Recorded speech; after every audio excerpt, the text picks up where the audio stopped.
आधुनिक भौतिक विज्ञान के जन्मदाता एल्बर्ट आइंस्टाइन ने भौतिक विश्व को उसके यथार्थ स्वरूपों में ही समझने का प्रयास किया था। इस संबंध में उन्होंने कहा था कि शब्दों का भाषा को जिस रूप में लिखा या बोला जाता है, मेरी विचार पद्धति में उनकी उस रूप में कोई भूमिका नहीं है। पारंपरिक शब्दों अथवा अन्य चिन्हों के लिए दूसरे चरण में मात्र तब परिश्रम करना चाहिए जब संबंधीकरण का खेल फिर से दोहराया जा सके। एल्बर्ट आइंस्टाइन का प्रारंभिक जीवन। एल्बर्ट आइंस्टाइन का जन्म 14 मार्च 1879 को जर्मनी के उल्क नामक छोटे से कस्बे में हुआ था। उनके पिता का नाम हरमन आइंस्टाइन और माता का नाम पॉलिन था। पॉलिन को अपने पुत्र से बहुत प्यार था और कभी वो उसको अपने से दूर नहीं करती थी।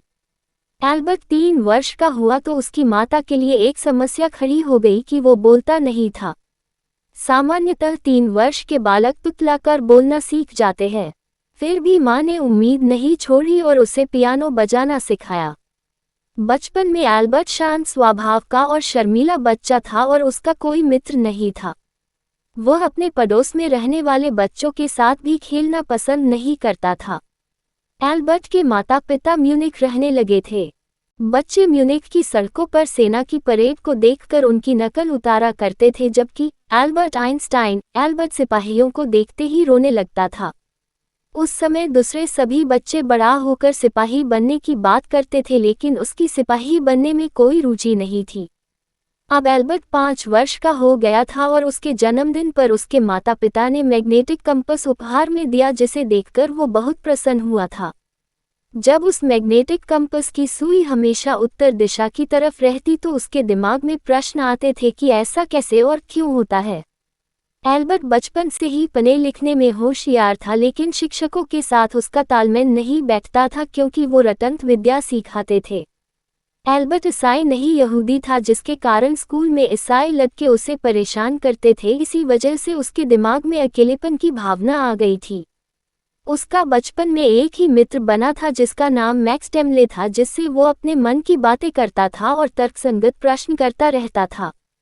एक दिन एल्बर्ट ने मैक्स से पूछा कि ये ब्रह्मांड कैसे काम करता है। इसका उत्तर मैक्स के पास नहीं था। इस तरह बचपन से उसका भौतिकी में बहुत रुचि रही थी।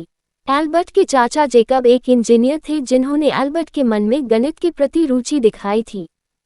उन्होंने उसे सिखाया था कि जब भी बीजगणित में कुछ अज्ञात वस्तु को ढूंढना चाहते हैं तो उसे बीजगणित में x मान लेते हैं और तब तक ढूंढते रहते हैं जब तक कि पता नहीं लगा लेते हैं।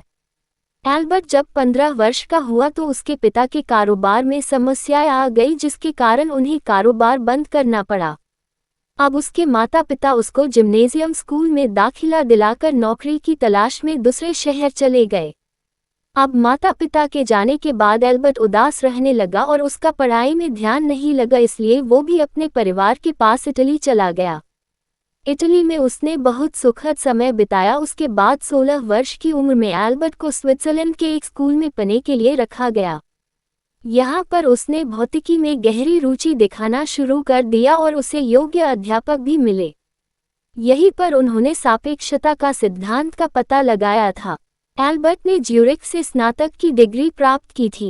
एल्बर्ट आइंस्टाइन अध्यापक के रूप में स्नातक की डिग्री लेने के बाद उन्होंने विद्यार्थियों को पढ़ाने के बारे में विचार किया, लेकिन एल्बर्ट के अधिक ज्ञान की वजह से प्रारंभ में उन्हें नौकरी नहीं मिली। सन 1902 में एल्बर्ट आइंस्टाइन को स्विट्जरलैंड के बर्न शहर में एक अस्थायी नौकरी मिल गई। अब उन्हें अपने शोध लेखों को लिखने और प्रकाशित कराने का बहुत समय मिला। उन्होंने डॉक्टरेट की डिग्री प्राप्त करने के लिए मेहनत करना शुरू कर दिया और अंत में उन्हें डॉक्टरेट की उपाधि मिल ही गई। एल्बर्ट आइंस्टाइन वैज्ञानिक के रूप में ज्यूरिख विश्वविद्यालय में उनको प्रोफेसर की नियुक्ति मिली और लोगों ने उन्हें महान वैज्ञानिक मानना शुरू कर दिया। सन 1905 में 26 वर्ष की आयु में उन्होंने सापेक्षता का सिद्धांत प्रतिपादित किया, जिसने उन्हें विश्वविख्यात कर दिया।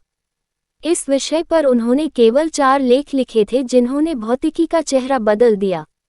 इस सिद्धांत का प्रसिद्ध समीकरण A=mach2 है, जिसके कारण ही परमाणु शक्ति प्राप्त हो सकी।